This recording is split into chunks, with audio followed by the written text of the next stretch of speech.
Welcome to Just a Bit of Home, and today I'm going to attack this mess. Be prepared, it's easy, and it's not as hard as it looks.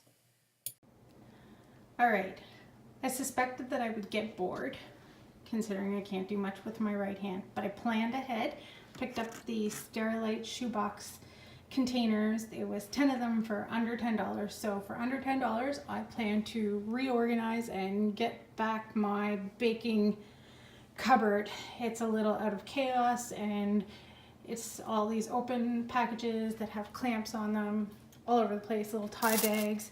Gonna get it back together for under 10 bucks, I hope. I began with actually making a mess before I cleaned up and laying out all the items and categorizing them.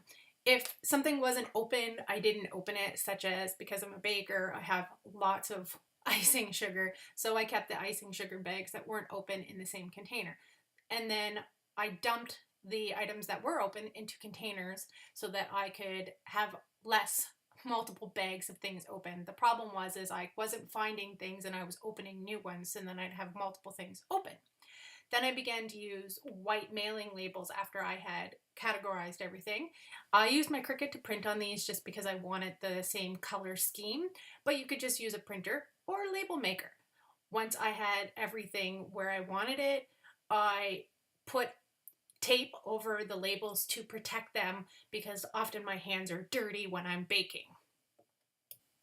After admiring how neat and tidy this looked, I felt like I should use some Marie Kondo methods and thank the sugar for all of the years of happiness and extra pounds it has provided me, and thank the flavors and the chocolates, but that's totally not my style.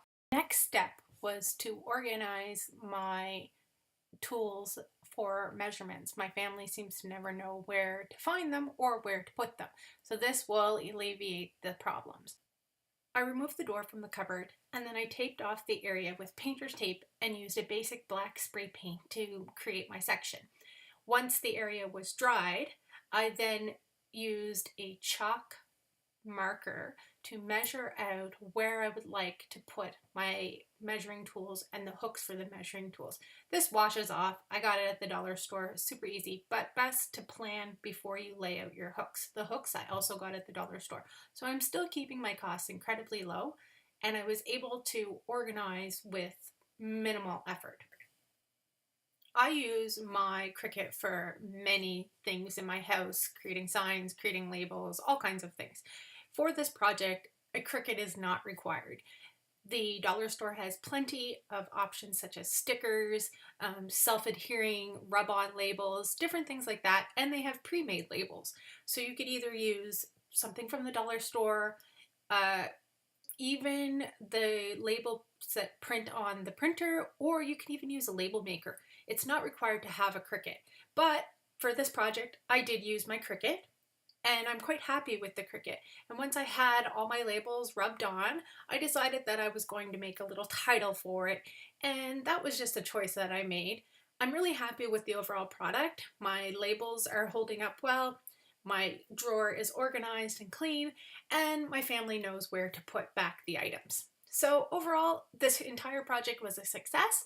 I was able to do it with my left hand, and my right hand, it was a little bit of a struggle, but these are one of the organization projects that I'm happy to have done, and I feel better about having it done. Thanks for checking out my video. Feel free to check me out on YouTube, Just a Bit of Home, or Facebook, and I'm also on Instagram. If you like this video, share it, like it, drop a comment. Have a great day. Take care.